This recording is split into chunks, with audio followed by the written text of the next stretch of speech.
Hi friends, good morning. ಇವತ್ತಿನ day ಶುರು ಮಾಡ್ತಾ ಇದ್ದೀನಿ 10:40 ಬೆಳಗ್ಗೆನೇ ಇದ್ದು ಇಡೀ ಮನೆ ಕ್ಲೀನಿಂಗ್ ಕೆಲಸ ಎಲ್ಲ ಮಾಡಿ ಮುಗಿಸಿ ವಾಕಿಂಗ್ ಹೋಗಿ ಎಲ್ಲ ಮುಗಿಸ್ಕೊಂಡು ಗಂಜಿ.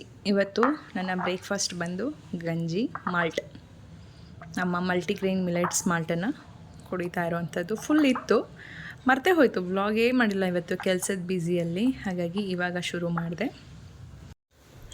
ಬೆಳಗ್ಗೆ ವಾಕಿಂಗ್ ಹೋಗಿ ವಾಕಿಂಗ್ ಮುಗಿಸಿ ಬಂದು ಕೆಲಸ ಎಲ್ಲ ಮಾಡಿ ಮುಗಿಸಿದ್ದಾಯಿತು. ನೈಟು ಚಪಾತಿ, ಚಿಕನ್ನು ಮತ್ತು ಮೊಸರು ಬಜ್ಜಿ ಇದೆಲ್ಲ ತಿಂದಿದ್ದೆ, ಲೇಟಾಗಿ ತಿಂದಿದ್ವಿ.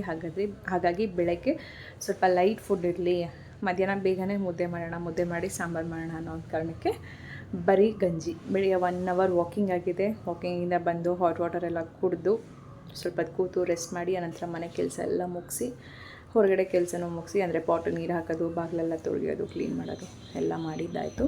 ಪಾತ್ರೆ ಇತ್ತು ಸ್ವಲ್ಪ, ಅದು ಎಲ್ಲ ತೊಳೆದು, ಯಾಕಂದರೆ ರಾತ್ರಿ ಪಾತ್ರೆ ತೊಳೆಯೋಕ್ಕೆ ಹೋಗಿರಲಿಲ್ಲ. ಪಾತ್ರೆ ಎಲ್ಲ ತೊಳೆದು ಆಯಿತು. ಇವತ್ತು ಶನಿಮಹಾತ್ಮ ದೇವಸ್ಥಾನದಲ್ಲಿ ಪೂಜೆ ಇದೆ, ಶನಿ ಜಯಂತಿನ ಏನೋ ಹೇಳ್ತಾರೆ. ಹಾಗಾಗಿ ಒಂದು 12:30 ಅಷ್ಟರಲ್ಲಿ ಹೋಗಿ ಬರೋಣ ಅಂದ್ಕೊಂಡಿದ್ದೀನಿ. ಹೋಗಿ ಬಂದು ಆಮೇಲೆ ಅಡುಗೆ ಮಾಡೋಣ ಅಂತ. ಇವತ್ತಿನ ವ್ಲಾಗ್ ನೀವೆಲ್ಲ ಏನು ನೋಡ್ತಾ ಇದ್ದೀರಾ, ಇದನ್ನು ನಾನು ನಮ್ಮ ತಂದೆನ ಕಳ್ಕೊಳ್ಳೋದಕ್ಕೂ ಮೊದಲು ಮಾಡಿದ್ದಂಥ ವ್ಲಾಗ್. ನಾನು ಯೂಟ್ಯೂಬಲ್ಲಿ ಒಂದು ವ್ಲಾಗ್ನ ಅಪ್ಲೋಡ್ ಮಾಡಿದ್ದೆ ನಮ್ಮ ತಂದೆನ. ಇದೆ ಲಾಸ್ಟ್ ಟೈಮ್ ನನ್ನ ವ್ಲಾಗಲ್ಲಿ ತೋರಿಸೋದು ಅಂತ. ಅದು ಫ್ರೈಡೇ ವ್ಲಾಗ್ ಆಗಿತ್ತು, ಅದನ್ನು ಮಂಡೇ ಅಪ್ಲೋಡ್ ಮಾಡಿದ್ದೆ. ಅದರ ನೆಕ್ಸ್ಟ್ ಡೇ ಇದು ಬಂದು ಸ್ಯಾಟರ್ಡೇ ಮಾಡಿದ್ದು.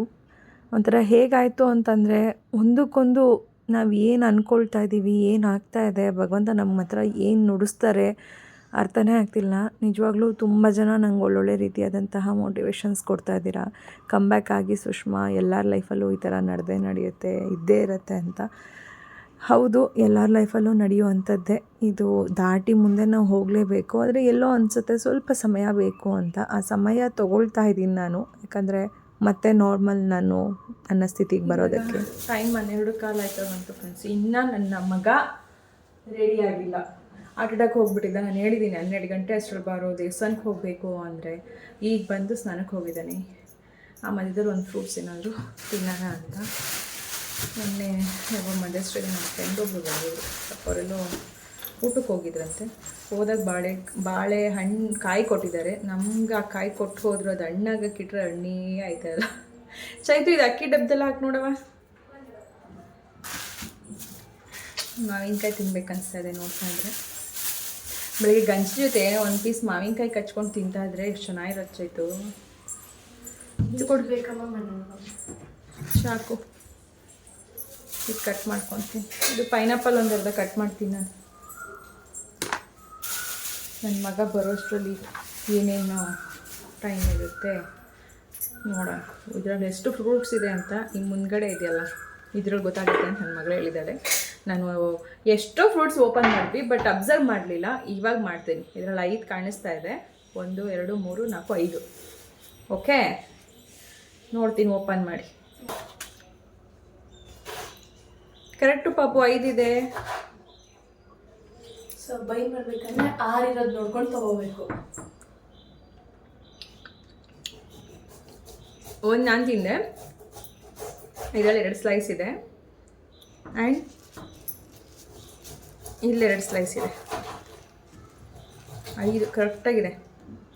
ನಾನೆಲ್ಲ ಕಚಾಪಿಚಿ ಮಾಡ್ತಾ ಇದ್ಬಿಟ್ಟೆ ಅನಿಸಿತು. ವೆಯ್ಟ್ ಲಾಸ್ ಜರ್ನಿಯಲ್ಲಿ ಈ ಥರ ಮಧ್ಯದಲ್ಲಿ ಫ್ರೂಟ್ಸ್ಗಳು ಕೂಡ ಆ್ಯಡ್ ಆಗ್ತಾ ಇರುತ್ತೆ. ಫ್ರೂಟ್ಸ್ ತಿಂತಾನೆ ಇರ್ತೀನಿ. ಏನಾದ್ರು ತಿನ್ನಬೇಕು ಅಂದಾಗ ಫ್ರೂಟ್ಸ್ ಕೊನೆಗೆ ಫೈನಲಿ ಫ್ರೂಟ್ಸ್ ಇಲ್ಲ ಅಂದ್ರೂ ಲಾಸ್ಟಲ್ಲಿ ಏನು ಮಾಡ್ತೀನಿ ಅಂದರೆ ಈ ಕೆಳಗಡೆ ತೊಗೊತೀನಿ. ನಾವು ಮೇಲ್ಗಡೆ ಇರ್ತೀನಿ. ನನಗೆ ಸಾಲ್ಟ್ ಬೇಕನ್ನಿಸ್ತು, ತೊಗೋ ಇದನ್ನು.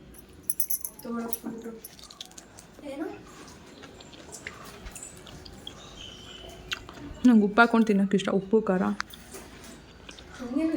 ಅಪ್ಪ ನಮ್ಮನ್ನೆಲ್ಲ ಬಿಟ್ಟು ಹೋಗೋ 2 ಡೇಸ್ ಮೊದಲು ಮಾಡಿರೋಂಥ ಬ್ಲಾಗ್ ಇದೆಲ್ಲನೂ ಕೂಡ ಹೇಗಿತ್ತು ಅಂದರೆ, ಡೈಲಿ ನಾನು ಹೇಳ್ತಾನೆ ಇರ್ತಿದ್ದೆ, ನಾನು ಡೈಲಿ ಅಮ್ಮನ ಮನೆಗೆ ಹೋಗ್ತೀನಿ, ಡೈಲಿ ಅಪ್ಪ ಅಮ್ಮನ ಜೊತೆ ಮಾತಾಡಿಸ್ಕೊಂಡು ನೋಡಿಕೊಂಡು ಅವ್ರಿಗೇನು ಇಷ್ಟ ಇಲ್ಲ ಮಾಡಿಕೊಡೋದು, ಹೋಗೋದು ಬರೋದು ಇತ್ತು ಅಂತ. ನಮ್ಗೆ ನಿಜವಾಗ್ಲೂ ನಮ್ಮೆಲ್ಲರಿಗೂ ಶಾಕ್. ನಮ್ಮಪ್ಪ ಇದ್ದಿದ್ದಂಥ ಪರಿಸ್ಥಿತಿ, ಅವರಿದ್ದಂಥ ರೀತಿಯಲ್ಲಿ ಅವ್ರು ನಮ್ಮನ್ನು ಬಿಟ್ಟು ಹೋಗ್ತಾರೆ ಅಂತ ನಾವು ಯಾವತ್ತೂ ಅಂದ್ಕೊಂಡಿರಲಿಲ್ಲ. ಇನ್ನೂ ಸ್ವಲ್ಪ ವರ್ಷಗಳ ಕಾಲ ನಮ್ಮ ತಂದೆ ನಮ್ಮ ಜೊತೆ ಇರ್ತಾರೆ ಅಂತಲೇ ನಾವು ಅಂದ್ಕೊಂಡಿದ್ವಿ. ಬಟ್ ನಮಗೆ ಗೊತ್ತಿಲ್ಲದೆ ಕೆಲವೊಂದು ಏನೇನೋ ನಡೆದೋಯ್ತು. ಸುಮಾರು ಜನ ಅದ್ರ ಬಗ್ಗೆ ನನಗೆ ಕೇಳ್ತಾನೆ ಇದ್ದೀರಾ, ಅಪ್ಪಂಗೆ ಯಾವ ಸ್ಟೇಜಲ್ಲಿ ಕ್ಯಾನ್ಸರ್ ಇತ್ತು, ಹೇಗೆ ನೀವು ಅದನ್ನು ಗುರ್ತು ಮಾಡಿದ್ರಿ ಎಲ್ಲ ಅಂತ. ಅದ್ರ ಬಗ್ಗೆ ಸ್ವಲ್ಪ ಟೈಮ್ ತೊಗೊಂಡು ನಿಧಾನವಾಗಿ ಹೇಳ್ತೀನಿ ನಿಮ್ಮ ಹತ್ರ. ಮನೆಗೆ ಬಂದಿದ್ದ ತಕ್ಷಣ ನಮ್ಮ ಮಗಳದ್ದು ಕೆಲಸ ಶುರು. ಏನಿದು ಹಿಂಗೆ ಇಷ್ಟದಪ್ಪ ಹಾಕಿ ಮೋಮೋಸ್ ಮಾಡೋದಾ? ಚಾಪರ್ಗೆ ಹಚ್ತೀನಿ ನಾನು, ಕೈಯಲ್ಲಿ ಸಣ್ಣ ಸಣ್ಣ ಕಚ್ಚಕ್ಕಾಗಲ್ಲ. ಚಾಪರ್ ನಾವು ಶಾಕ್ ಹೋಗಯ್ಯ. ಏನು ನನ್ನ ಮಗಳು ಹಿಂಗೆ ಹಾಕ್ಬಿಟ್ಟಿದ್ದು, ಮಶ್ರೂಮ್ನೆಲ್ಲ ನೀಟಾಗಿ ಒರಿಬೇಕವ ಇದು ಮೇಲ್ಗಡೆ ಎಲ್ಲ. ನೋಡಿ ಇವಾಗ ಇದನ್ನೆಲ್ಲ ನನ್ನ ಮಗಳು ಚಾಪರ್ಗೆ ಹಾಕಿ ರೆಡಿ ಮಾಡ್ತಾರೆ. ಅದಕ್ಕೆ ಚಟ್ನಿನೂ ರೆಡಿ ಮಾಡಬೇಕು ನಾವು. ಓಕೆ ನೋಡಿ, ಈರುಳ್ಳಿ ಸಿಪ್ಪೆನೇ ತೆಗೆದಿಲ್ಲ ನನ್ನ ಕಂದ. ಏನು ಕಂದ ಇದು? ಸಿಪ್ಪೆ ಹೀಗೆಲ್ಲ ತಿನ್ನಿಸ್ತೀಯ ಮಗನ? ಇಲ್ಲಮ್ಮ. ಓಕೆ, ಅವ್ರಿಗೆ ಮೋಮೋಸ್ ಕೇಳ್ತಾಯಿದ್ರು. ಇವತ್ತಿನ ಮೀಲ್ಸ್ ಮೋಮೋಸ್. ಗೋಧಿ ಹಿಟ್ಟು ಮಿಕ್ಸ್ ಮಾಡು. ಓಕೆ, ಮೈದಾ ಹಾಕಲ್ಲ, ಗಟ್ಟಿ ಕಲಿಸ್ಬೇಕು. ಓಕೆನಾ? ಗಟ್ಟಿಗೆ ಮಿಕ್ಸ್ ಮಾಡು ಗೋಧಿ ಹಿಟ್ಟನ್ನ. ಅವ್ರಿಗೆ ಮೋಮೋಸ್ ಮಾಡೋದು ಹೇಗೆ ಅಂತ ಹೇಳ್ಕೊಡ್ತಾ ಇದ್ದೀನಿ. ಇವಾಗ ಒಂದೊಂದೇ ಚಿಲ್ಲಿ, ಕ್ಯಾಪ್ಸಿಕಮ್ಮು ಮತ್ತು onion, chilli, mushroom, cabbage, carrot, beans ಎಲ್ಲನೂ ಕೂಡ ಚಾಪರ್ಗೆ ಹಾಕ್ಬಿಟ್ಟು, ತುಂಬ ಸ್ಮಾಲ್ ಮಾಡಬೇಡ, ಮೀಡಿಯಮ್ ಆಗಿರಲಿ. ನೋಡ್ರಿ ಜಾಸ್ತಿನೇ ಆಯಿತು, ಸಾಕು ತೆಗಿ. ಹಾಕೊಂಡು ಈ ಥರ ಮಾಡ್ಕೊ. ಅಷ್ಟರಲ್ಲಿ ಚಟ್ನಿಗೆ ರೆಡಿ ಮಾಡೋಣ. ರೆಡ್ ಚಟ್ನಿಗೆ, ಮೋಮೋಸ್ ರೆಡ್ ಚಟ್ನಿಗೆ ಇವಾಗ ನಾನಿಲ್ಲಿ ಹಾಕಿರೋದು 1 ಗಡ್ಡೆ ಈರುಳ್ಳಿ, ಹಸಿಮೆಣ್ಸಿನ್ಕಾಯಿ ನಿಮ್ಮ ಖಾರಕ್ಕೆ ಹೇಗೆ ಬೇಕೋ ಆ ಖಾರ, ಕಲರ್ಗೆ ಬ್ಯಾಡಗಿ ಮೆಣಸಿನ್ಕಾಯಿ, ಕಲರ್ ಸ್ವಲ್ಪ ಜಾಸ್ತಿ ಬರಲಿ ಅಂತ ಬ್ಯಾಡಗಿ ಮೆಣಸಿನ್ಕಾಯಿ ಹಾಕಿದ್ದೀನಿ. ಜೊತೆಗೆ ಬೆಳ್ಳುಳ್ಳಿ, 1 ಗಡ್ಡೆಯಷ್ಟು ಬೆಳ್ಳುಳ್ಳಿ ಹಾಕಿದ್ದೀನಿ. ಕೆಳಗಡೆ ಹೋಗ್ಬಿಟ್ಟಿದೆ ಈ ಥರ. ಬೆಳ್ಳುಳ್ಳಿ ಇದಿಷ್ಟು ನೀರು ಹಾಕಿ ಒಂದು 3 ವಿಷಲ್ ಕೂಗಿಸ್ಕೊಳ್ಳೋಣ. ಸ್ವಲ್ಪ ಉಪ್ಪು ಕೂಡ ಆ್ಯಡ್ ಮಾಡಬೇಕು. ನೀರು ಕೊಡಮ್ಮ. ನೀರು ಹಾಗೆ ಉಪ್ಪು ಹಾಕು, ಸಾಕು. ಇದಿಷ್ಟು ಇವಾಗ ಕೂಗಿಸ್ಕೋಬೇಕು. ಈಗ ಟೊಮೆಟೊ ಹಾಕಬೇಕು ಫ್ರೆಂಡ್ಸ್. ಟೊಮೆಟೊ ಹಾಕೋದೇ ಮರ್ತೋಗಿತ್ತು. ಹುಳಿ ಟೊಮೆಟೊ 1 ತೊಗೊಂಡಿದ್ದೀನಿ ನಾನು. ಜಾಸ್ತಿ ಟೊಮೆಟೊ ಹಾಕ್ತಾಯಿಲ್ಲ, ಯಾಕಂದರೆ ನಾನು ಸೆಜ್ವಾನ್ ಚಟ್ನಿನ ಆ್ಯಡ್ ಮಾಡ್ತೀನಿ. ಹಾಗಾಗಿ ಟೊಮೆಟೊ 1ನ್ನು ಹಾಕ್ತಾಯಿದ್ದೀನಿ. ಹಾಕ್ಬಿಟ್ಟು ಇವಾಗ ವಿಷಲ್ ಹಾಕ್ಸು. ಸ್ಟಫಿಂಗಿಗೆ ನಾನು ಜಸ್ಟ್ 1 ಟೇಬಲ್ ಸ್ಪೂನಷ್ಟು ಆಯಿಲ್ ಹಾಕಿದ್ದೀನಿ. ಹಾಕಮ್ಮ. ಇವಾಗ ಎಲ್ಲ ಚಾಪ್ ಮಾಡಿ ಇಟ್ಕೊಂಡಿರೋವಂಥದ್ದು ವೆಜಿಟೇಬಲ್ಸ್ನ ಹಾಕ್ಕೊಳ್ಳೋದು. ಮಶ್ರೂಮ್, ಸ್ವಲ್ಪ ಉಪ್ಪು ಹಾಕಿ ನಾನು ಸ್ವಲ್ಪ ಆಮೇಲೆ ನೋಡ್ಕೊಂಡು ಹಾಕ್ಕೊಡಿ. ಪಲ್ಯ ಸ್ಟಫಿಂಗ್ ಮಿಕ್ಸ್ ಮಾಡ್ಕೊಳ್ಳೋದು. ನೀರು ಅಷ್ಟೇ. ಬೇಕಂದರೆ ಸ್ವಲ್ಪ ಗರಂ ಮಸಾಲ ಪೌಡರ್ನ ಆ್ಯಡ್ ಮಾಡ್ಕೊಬೋದು ಅವನ ಟೇಸ್ಟಿಗೆ. ಆಯಿತಾ? ನೀವು ಖಾರ ಎಲ್ಲ ಏನು ಬೇಡ, ಜಸ್ಟ್ ಒಂದು ಸ್ವಲ್ಪ ಗರಂ ಮಸಾಲ ಪುಡಿನ ಆ್ಯಡ್ ಮಾಡಿಕೊಡಿ ಅಷ್ಟೇ ಫ್ರೆಂಡ್ಸ್. ಇದು ಆ್ಯಡ್ ಮಾಡಿಬಿಟ್ಟು ಫ್ರೈ ಮಾಡಿಕೊಂಡ್ರೆ, ಬೇಯಿಸ್ಕೊಂಡ್ರೆ, ಇಷ್ಟೇ. ನೀರೆಲ್ಲ ಹಾಕಬಾರ್ದು, ಜಸ್ಟ್ ಇದು ಹಬೆಲೆನೇ ಬೇಯಬೇಕು. ನೀಟಾಗಿ ಮಿಕ್ಸ್ ಮಾಡು.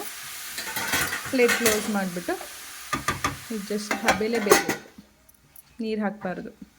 ಅಲ್ಲಿ ಗೋಧಿ ಹಿಟ್ಟಿಂದ ಹೆಲ್ತಿಯಾಗಿ ಮಾಡಿರುವಂತಹ ಒಂದು ಮೋಮೋಸ್ ಅಂತ ಹೇಳ್ಬೋದು ಫ್ರೆಂಡ್ಸ್. ಫ್ರೈ ಮಾಡ್ತಾಯಿದ್ದಾರೆ ನನ್ನ ಮಗಳು. ಸ್ಟಫಿಂಗ್ ಏನು ಸ್ವಲ್ಪ ಜಾಸ್ತಿ ಹಾಕ್ಬೋದು, ಏನು ತೊಂದರೆ ಇಲ್ಲ, ವೆಜಿಟೇಬಲ್ಸ್ ಅಲ್ವಾ, ಹಾಕ್ಬೋದು. ಇದೆಲ್ಲ ನನ್ನ ಮಗಳ ಕೈ ಚಳಕ, ಅವರೇ ಮಾಡ್ತಾ ಇರೋದು. ನನ್ನ ಮಗಳು ಕೇಳ್ತಾ ಇದ್ಲು, ಅಮ್ಮ ಮೋಮೋಸ್ ಮಾಡಮ್ಮ ಅಂತ. ಸುಮಾರು ದಿನ ಆಗಿತ್ತು ಮಾಡಿರಲಿಲ್ಲ, ಅದಕ್ಕೆ ಇವಾಗ ಹೇಳ್ತಿದ್ದಾಳೆ, ಅಮ್ಮ ನೀನು ವೆಯ್ಟ್ ಲಾಸ್ಗೆ ಈಸಿ ಆಗುತ್ತೆ, ನಾನು ಅಂದ್ಕೊಂಡಿದ್ದಕ್ಕೂ ಮಾಡಿದೆ ಅಂತ ಮಾಡ್ತಾಯಿದ್ದೀಯಮ್ಮ ಅಂತ. ಬೋತ್ ಎಲ್ಲ ಫಿಲ್ ಮಾಡಿದ್ಮೇಲೆ ಹಿಂಗಿಟ್ಟು ಒಂದು ಫೋಟೋ ತೆಗಿತೀನಿ, ಸಖತ್ತಾಗಿರುತ್ತೆ. ಓಕೆ, ಮೇ ಬಿ ದೊಡ್ಡದಾಗಿ ಚಪಾತಿ ಹೊತ್ಕೊಂಬಿಟ್ಟಿದ್ದಾಳೆ, ಅದನ್ನು ಕಟ್ಔಟ್ ಮಾಡಿದ್ದೀನಿ. ಎಸ್, ಒಂದೊಂದೇ ಲಕ್ಷ ಶಕ್ತಿ. ನಾನೇನು ಮಾಡ್ತಾಯಿದ್ದೆ ಅಂದರೆ, ಕೊರಿಯರ್ ಇತ್ತು, I am full busy my work courier. ಮಧ್ಯಾಹ್ನಕ್ಕೆ ಅವ್ರು ರೈಸ್ ಏನಾದರೂ ತಿಂತಾರೇನೋ ಅಂತ ಅಂದ್ಕೊಂಡು ಅಡುಗೆ ಮಾಡೋಣ ಅಂತ ಪ್ಲ್ಯಾನ್ ಮಾಡಿದ್ದೆ. ದಂಟಿತ್ತು ಯಾವುದ್ರದ್ದು, ಬಸಳೆ ಸೊಪ್ಪಿನ ದಂಟು, ಅದನ್ನು ಹಾಕಿ ಬೇಳೆ ಸಾರು ಮಾಡೋಣ ಅಂತಿದ್ದೆ. ಇವತ್ತು ಊಟ ಮೋಮೋಸೇ ಆಗಿರೋದ್ರಿಂದ ಸಾಂಬಾರು ನೋಡೋಣ ರಾತ್ರಿಗೆ ಏನು ಮಾಡೋದು ಎತ್ತ ಅಂತ.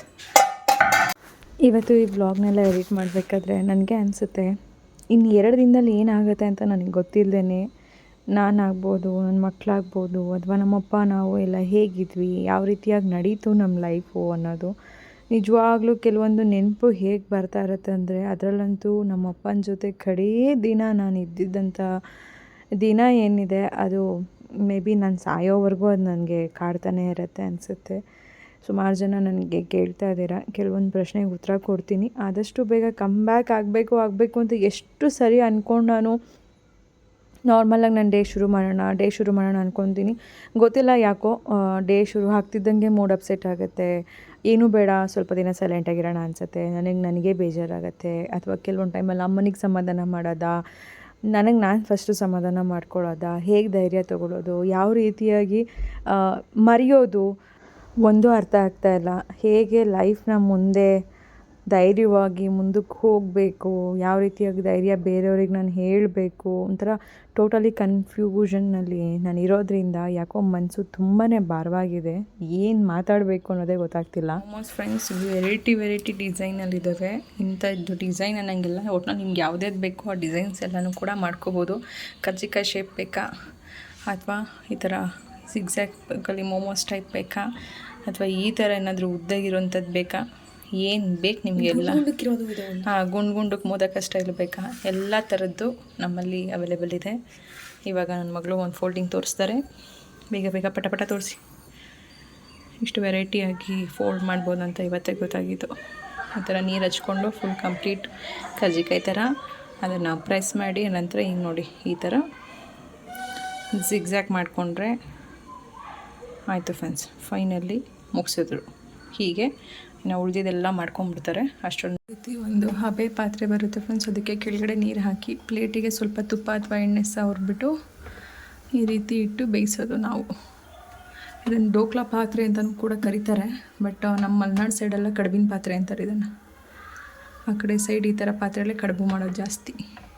ಮರ್ಕೇಡಿ ಸೈಡ್ ನಾನೇನು ದೊಡ್ಡದಾಗಿ ಏನು ಕಡುಬು ಮಾಡ್ತೀನಿ ಅಂದ್ಬಿಟ್ಟು ಅದು ದೊಡ್ಡ ಪಾತ್ರೆನೇ ತಂದು ಇಟ್ಕೊಂಡಿದ್ದೀನಿ. ಆದರೆ ನಮ್ಮ ಮನೇಲಿ ಬರೀ ಕಡುಬೆ ತಿಂತಾನೆ ಇಲ್ಲ. ಅದಕ್ಕೆ ಹಿಂಗಾದ್ರೆ ಯೂಸ್ ಆಗುತ್ತೆ. ಹೋಲ್ ಮುಚ್ಚಿಬಿಟ್ಟಿದ್ಯಾ, ಹೋಲ್ ತೆಗಿ. ಇಲ್ಲಿ ಮಿಡಲಲ್ಲಿ ಮಧ್ಯದಲ್ಲಿರೋ ಹೋಲು, ಆ ಹೋಲಲ್ಲಿ ಗಾಳಿ ಬರಬಾರ್ದು, ಅದನ್ನೇ ಮುಚ್ಚಿಬಿಟ್ರೆ ಹವೆಯಲ್ಲಿ ಇನ್ನೂ ಬೇಯಬೇಕಿದು. ಒಂದು 10 ನಿಮಿಷ ಅಥವಾ 15 ನಿಮಿಷ ಬೇಯಿಸಿದ್ರೆ ರೆಡಿ. ಮೋಮೋಸ್ ರೆಡಿ ಆಯಿತಾ? ಸಕ್ಕದಾಗ ರೆಡಿ ಆಗುತ್ತೆ. ಸಾಕು, ಆಫ್ ಮಾಡಿಬಿಟ್ಟೆಲ್ಲ ಪ್ಲೇಟಿಗೆ ಶಿಫ್ಟ್ ಮಾಡಿ ತಿನ್ನೋಣ. ಹೊಟ್ಟೆ ಹಸಿತಾ ಇದೆ ನಂಗೆ ಆಲ್ರೆಡಿ. ತಿಂತಿದ್ದೀರಾ ಅಂತಾರೆ. ನಮ್ಮ ಅಪ್ಪಂಗೆ ಒಂದೆರಡು ಟೇಸ್ಟ್ ಕೊಡ್ರಿ. ಡಯಟ್ ಫುಡ್ ಇದಂತೂ ನಿಜವಾಗ್ಲೂ ಹೇಳ್ತೀನಿ, ಸೂಪರ್ ಡಯಟ್ ಫುಡ್ ಅಂತ ಹೇಳ್ಬೋದು. ಟೇಸ್ಟಿಯಾಗಿರುತ್ತೆ, ಹೆಲ್ದಿಯಾಗೂ ಇರುತ್ತೆ. ಮತ್ತು ಏನಾದರೂ ಊಟ ಬಿಟ್ಟಿದ್ದೀವಿ ಅಂತ ಯಾರೆಲ್ಲ ಥಿಂಕ್ ಮಾಡ್ತಿರ್ತೀರೋ ಅವರೆಲ್ಲ ಡಿಫ್ರೆಂಟಾಗಿ ತಿನ್ಬೋದು. ಹೀಗೆ ಕಾಯ್ತಾ ಇದ್ದಾರೆ ನನ್ನ ಮಗಳು ಮಾಡಿರೋದು. ಟೇಸ್ಟ್ ಮಾಡ್ರಪ್ಪ. ಚಟ್ನಿ ನಂದು, ಮೊಮೋಸ್ ಅವ್ರ ಅಕ್ಕಂದು. ಬಿಸಿ ನೋಡ್ಕೊಂಡು ತಿನ್ನಿ ಹೇಗಿದೆ ಟೇಸ್ಟ್. ಗೋಧಿ ಹಿಟ್ಟಿಂದ ಮಾಡಿರೋದು. ಚೆನ್ನಾಗಿದೆಯಾ? ಅಂತಿದೆ ಅಂತಲೇ ಒಣಗಿ ಇಲ್ಲ, ಒದ್ದೆ ತಲೆನೇ ಕಟ್ಟಿಬಿಟ್ಟೆ ಫುಲ್. ಹೀಗೆ ಎಲ್ಲ ಕೆಳಗೆ ಬಿಡಿಸ್ಕೊಂಡು ಮಾಡಿಕೊಂಡು ತಿನ್ನೋದು. ಈಗ ನನ್ನ ಮಗಳು ಸೇರ್ತಿ ಈ ಥರ ಡಿಪ್ ಮಾಡಿ ರೆಡ್ ಚಟ್ನಿ ಜೊತೆ ಹೀಗೆ ಎತ್ಕೊಂಡು. ಖಾರ ಆಯ್ತಾ ಅಂತ. ಸ್ಪೈಸಿ ತಿನ್ನೋರಿಗೆ ಸ್ಪೈಸಿ ಅಂದರೆ ಏನು ಕತೆ? ಬಿಸಿಲು ತಿಂತಾರ ಅಂತ ನನಗೆ ಬಿಸಿಲು ತಿಂತಾರ ಹಂಗೆ ಅನಿಸ್ತಿದೆ, ಗೊತ್ತಿಲ್ಲ. ನೀನು ಖಾರ ಕೇಳ್ತಿದ್ದೆ ಮಮ್ಮನ ಮತ್ತೆ ಹಾಕಬೇಕಿತ್ತು. ಆಲ್ಮೋಸ್ಟ್ ಅಲ್ಲಿ 1.5 ವರ್ಷದಿಂದ ನಾನು ನಮ್ಮ ಮನೆಯಿಂದ ಏನೇ ಮಾಡಿದ್ರು ಅಪ್ಪ ಅಮ್ಮ ಮನೆಗೆ ತೊಗೊಂಡೋಗಿ ಕೊಟ್ಟರು ಕೂಡ ಅದು ವೀಡಿಯೋಸು ವ್ಲಾಗು ಏನೂ ಮಾಡ್ತಾ ಇರಲಿಲ್ಲ. ಅದರಿಂದ ಸುಮಾರು ಜನದ್ದು ಪಾಪ ಬೇರೆ ಬೇರೆ ರೀತಿಯಾದಂಥ ಒಪಿನಿಯನ್ ಶುರು ಆಯಿತು. ಎಲ್ಲೋ ಅಪ್ಪ ಅಮ್ಮನ ಹತ್ರ ನಾನು ಜಗಳ ಮಾಡ್ಕೊಂಡಿದ್ದೀನಿ, ದೂರ ಆಗಿದ್ದೀನಿ, ಅಥವಾ ಮತ್ತೊಂದು ಬೇರೆ ಬೇರೆ ರೀತಿಯಾದಂತಹ ಒಂದು ಒಪಿನಿಯನ್ ತುಂಬ ಜನ ನನಗೆ ಕೊಟ್ಟರು. ಬಟ್ ಈಗ ರೀಸೆಂಟಾಗಿ ನಾನು ಕ್ಲಾರಿಟಿ ಕೊಟ್ಟೆ, ಯಾಕೆ ನಾನು ಯಾರನ್ನೂ ತೋರಿಸ್ತಾ ಇಲ್ಲ, ಫ್ಯಾಮಿಲಿ ನಾನು ಇನ್ನು ಮುಂದೆ ತೋರಿಸಲ್ಲ ಅಂತ ನಾನು ಯಾಕೆ ವ್ಲಾಗಲ್ಲಿ ಹೇಳಿದೆ ಅನ್ನೋದನ್ನು ಒಂದು ಕ್ಲಾರಿಟಿ ವಿಡಿಯೋ ಮಾಡಿದೆ. ಮಾಡಿದ್ಮೇಲೆ ಸುಮಾರು ಜನ ಅಪ್ಪನ ಆದಷ್ಟು ಇರುವಷ್ಟು ದಿನನಾದರೂ ತೋರಿಸಿ ಹೀಗೆ ಅಂತೆಲ್ಲ ಕೇಳ್ತಾಯಿದ್ರು. ಬಟ್ ನನಗೆ ನಮ್ಮ ಅಪ್ಪ ಇರೋ ಸಿಚುವೇಶನ್ ಹೇಗಿತ್ತು ಅಂದರೆ ಸ್ಟಾರ್ಟಿಂಗ್ ತುಂಬ ಚೆನ್ನಾಗಿದ್ರು ಅಪ್ಪ. ಬಟ್ ಈ 3 to 4 months ಅವ್ರಿಗೆ ತುಂಬಾ ಹೆಲ್ತ್ ಇಶ್ಯೂಸ್ ಜಾಸ್ತಿ ಆಗಿತ್ತು. ಹಾಗಾಗಿ ನಾನು ತೋರಿಸ್ತಾ ಇರಲಿಲ್ಲ. ಓಕೆ ಫ್ರೆಂಡ್ಸ್, ಇವಾಗ ಟೈಮ್ ಬಂದು 8:30 ಆಯ್ತಾ ಬಂತು. 8:30 ಸ್ವಲ್ಪ ಕೆಲಸ ಇತ್ತು. ಸುಷ್ಮಂಗೆ ಕೆಲಸ ಇತ್ತು ಅಂತ ಹೇಳ್ತಾನೆ ಇರ್ತೀನಿ ಬ್ಲಾಗಲ್ಲಿ ಅಂತ ದಯವಿಟ್ಟು ಯಾರೂ ಬೇಜಾರು ಮಾಡ್ಕೊಬೇಡಿ. ಯಾಕಂದರೆ ಎವ್ರಿ ಡೇ ನನಗೆ ಒಂದು ಪೋರ್ಟರು, ರ್ಯಾಪಿಡೋ ಈ ಥರದ್ದು ಏನಾದರೂ ಒಂದು ಕಳಿಸೋ ಅಂಥದ್ದಿರುತ್ತೆ. ಜೊತೆಗೆ ವಾಟ್ಸಪ್ಪಲ್ಲಿ ಬಂದಿರೋಂಥ ಮೆಸೇಜ್ಗಳಿಗೆ ರಿಪ್ಲೈ ಮಾಡ್ತಾ ಇರ್ತೀನಿ.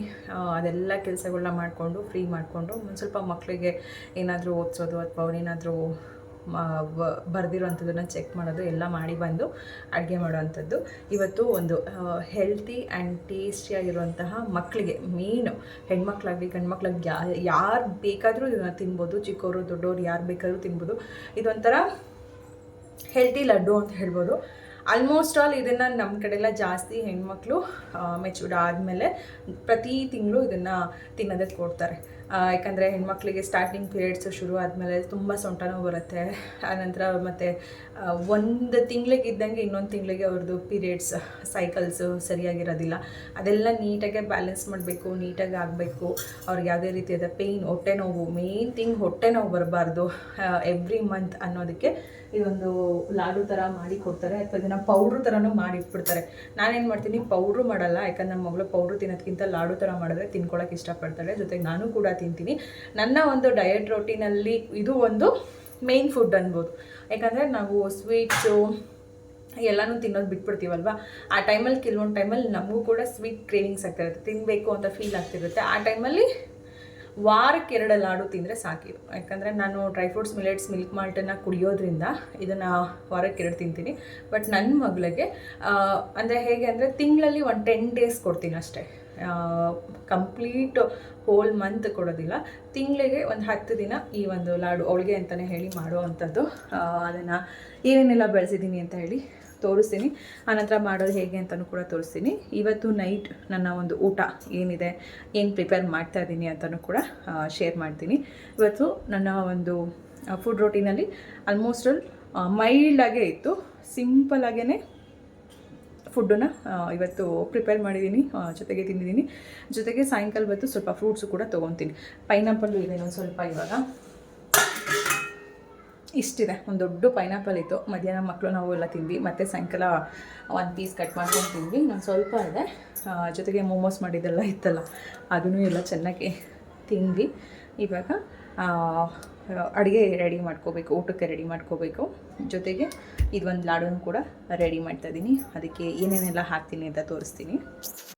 ಇದು ಬಂದೊಂದು ಹೆಲ್ತಿ ಟೇಸ್ಟಿ ಲಾಡು ಅಂತನಾದರೂ ಅನ್ಕೋಬೋದು. ಅಥವಾ ನೀವು ಇದನ್ನು ಡ್ರೈ ಪೌಡರ್ ಥರ ಮಾಡಿಕೊಂಡು ಸ್ಪೂನಲ್ಲಿ ಹೋಗ್ತಾ ಬರ್ತಾ ತಿನ್ಬೋದು. ಅಂದರೆ ಬೆಲ್ಲನ ಪುಡಿ ಮಾಡಿ ಇದಕ್ಕೆ ಮಿಕ್ಸ್ ಮಾಡ್ಕೋಬೇಕಾಗತ್ತೆ. ಬಟ್ ನಾನೇನು ಮಾಡ್ತೀನಿ, ಬೆಲ್ಲ ಪಾಕ ಮಾಡಿಬಿಟ್ಟು ಉಂಡೆ ಮಾಡ್ಕೊತೀನಿ. ಹಾಗಾಗಿ ಇಲ್ಲಿ ಉಂಡೆಗೆ ಮೇನ್ ಇದಕ್ಕೆ ಬೇಕಾಗಿರೋದು ಕಪ್ಪೆಳ್ಳು. ಹೆಣ್ಮಕ್ಳಿಗೆ ಆದಷ್ಟು ನಾನು ಹೇಳ್ತೀನಿ ಮೆಚೂರ್ಡ್ ಆದಮೇಲೆ ಇದನ್ನು ಫಾಲೋ ಅಪ್ ಮಾಡಿ.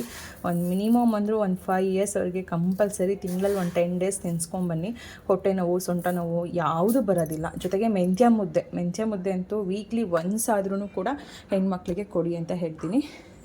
ಹಾಗಾಗಿ ಇದು ಬಂದು ಕೊಬ್ಬರಿ. ಇಲ್ಲಿ ಕಪ್ ಎಳ್ಳು ನಿಮ್ಮ ಚಾಯ್ಸ್, ಎಷ್ಟು ಬೇಕಾದರೂ ತೊಗೋಬೋದು. ನಾನಿಲ್ಲೊಂದು ಸುಮಾರು ಒಂದು 3/4 ಬೌಲಷ್ಟು ಕಪ್ಪೆಳ್ಳು ತೊಗೊಂಡಿದ್ದೀನಿ. ಅದಕ್ಕೆ ಕೊಬ್ಬರಿನೂ ಅಷ್ಟೇ 1.5 ಅಷ್ಟು ಕೊಬ್ಬರಿ ತೊಗೊಂಡಿದ್ದೀನಿ. ಎಳ್ಳೆಷ್ಟಿದೆ ಅಷ್ಟೇ ಕೊಬ್ಬರಿನೂ ಕೂಡ ಇದೆ. ಜೊತೆಗೆ ಇದು ನಿಮ್ಮ ಆಪ್ಷನಲ್, ನಿಮಗೆ ಎಷ್ಟು ಬೇಕೋ ಅಷ್ಟು ಹಾಕೋಬೋದು. ಬಟ್ ನಾನಿಲ್ಲಿ ನನ್ನ ಮುಷ್ಟಿಯಲ್ಲಿ ಒಂದೊಂದು ಮುಷ್ಟಿಯಷ್ಟು ಹಾಕ್ಕೊಂಡಿದ್ದೀನಿ. ಬಾದಾಮಿ, ಗೋಡಂಬಿ, ಸನ್ಫ್ಲವರ್ ಸೀಡ್ಸು, ಇದು ಬಂದು ಕುಂಬಳಕಾಯಿ ಬೀಜ, ಇದು ಬಂದು ಕಲ್ಲಂಗಡಿ ಬೀಜ, ಗಸಗಸೆ, ಒಂದೇ ಒಂದು ಅರ್ಧ ಸ್ಪೂನು ಅಥವಾ 1 ಸ್ಪೂನಷ್ಟು ನೀವು ಮೆಂತ್ಯ ಕಾಳು, ಇದೆಲ್ಲನೂ ಕೂಡ ಕಂಪ್ಲೀಟು ಡ್ರೈ ರೋಸ್ಟ್ ಮಾಡ್ಕೋಬೋದು. ನಿಮ್ಗೆ ಇನ್ನೂ ಏನಾದರೂ ಡ್ರೈ ಫ್ರೂಟ್ಸ್ ಬೇಕು ಅಂದರೆ ಆ್ಯಡ್ ಮಾಡ್ಕೋಬೋದು. ಬಟ್ ನನಗನ್ಸುತ್ತೆ ಇಷ್ಟೇ ಡ್ರೈ ಫ್ರೂಟ್ಸ್ ಸಾಕು. ಒಂದು ಹೆಲ್ತಿ ಲಾಡು ರೆಡಿ ಮಾಡ್ಕೋಬೋದು. ಇದಕ್ಕೆ ಸ್ವೀಟ್ ವರ್ಷನ್ನು ಬೆಲ್ಲ. ನೀವು ಇದಿಷ್ಟನ್ನು ಡ್ರೈ ರೋಸ್ಟ್ ಮಾಡಿ ಪೌಡ್ರು ಮಾಡಿಕೊಂಡು ಬೆಲ್ಲ ಪುಡಿ ಮಿಕ್ಸ್ ಮಾಡಿ ಇಟ್ಕೊಂಡ್ರೆ ಹಾಗೆ ಸ್ಪೂನಲ್ಲಿ ತಿನ್ಬೋದು. ಇಲ್ಲ ಅಂತಂದರೆ ಇದನ್ನು ಬೆಲ್ಲ ಪಾಕ ಮಾಡಿಕೊಂಡು ಇದನ್ನೆಲ್ಲ ಡ್ರೈ ಪೌಡ್ರು ಮಾಡಿ ಉಂಡೆ ಮಾಡ್ಕೊಳ್ಳೋದು. ಓಕೆನಾ? ನನ್ನ ವ್ಲಾಗಲ್ಲಿ ನಾನೇನಾದರೂ ಡಯಟ್ ಅಂತ ಹೇಳಿ ವೀಡಿಯೋ ಮಾಡಿದ್ದಾಗ್ಬೋದು, ಅಥವಾ ಅಮ್ಮ ಮನೆಗೆ ಹೋದಾಗ ನಾನು ಎಣ್ಣೆ ಪದಾರ್ಥ ತಿನ್ನಲ್ಲ ಅಮ್ಮ, ನಾನು ಡಯಟಲ್ಲಿದ್ದೀನಿ, ನನಗೆ ಎಣ್ಣೆ ಪದಾರ್ಥದಲ್ಲಿ ಜಾಸ್ತಿ ಕರೆದಿರೋದು ಐಟಮ್ ಕೊಡಬೇಡಿ. ಆಮೇಲೆ ನಾನು ಅವ್ರಿಗೆ ಹೇಳ್ತಿದ್ದೆ, ಟೀ ಕಾಫಿ ಎಲ್ಲ ನಾನು ಕೊಡೋಕ್ಕೆ ಹೋಗಬೇಡಿ, ನಾನು ಅವೆಲ್ಲ ಏನೂ ಕುಡಿಯೋಲ್ಲ. ಹೀಗೆ ಅಂದಾಗ ನಮ್ಮಪ್ಪ ಬೈಯೋರು, ಯಾವಾಗಲೂ ಬೈಯೋರು.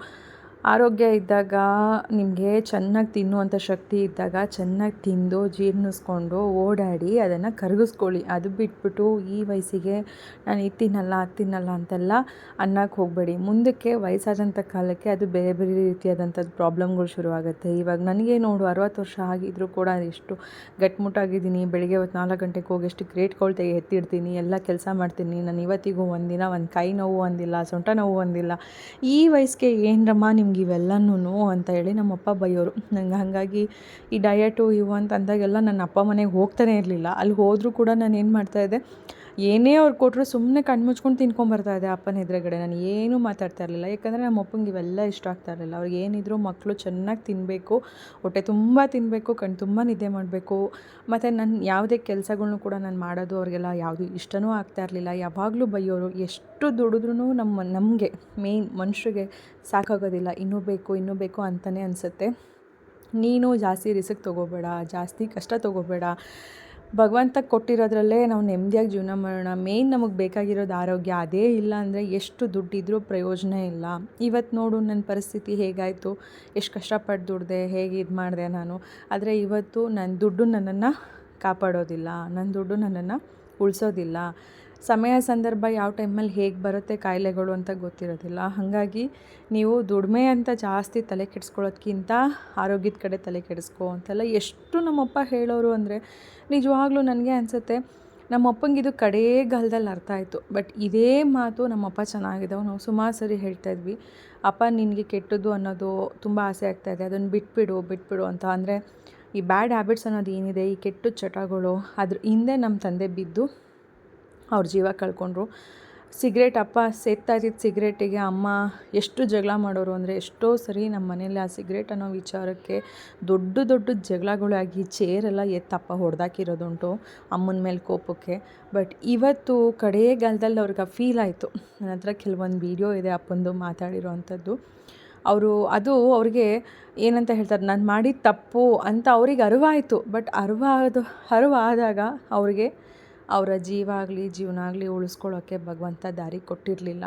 ನಾವು ಸುಮಾರು ಸರಿ ಹೇಳಿದ್ವಿ, ಕೇಳಲಿಲ್ಲ. ಬಟ್ ನಮ್ಮ ತಂದೆನ ನೋಡಿದವ್ರು ಯಾರೂ ಕೂಡ ಈ ಲಾಸ್ಟ್ 1 ಇಯರ್ ಬ್ಯಾಕೆಲ್ಲ ನಮ್ಮ ತಂದೆ ಕ್ಯಾನ್ಸರ್ ಇದೆ ಅಂತ ಒಬ್ರಿಗೂ ಕೂಡ ಅನ್ನಿಸ್ತಾ ಇರಲಿಲ್ಲ. ಅಷ್ಟು ಚೆನ್ನಾಗಿದ್ದರು.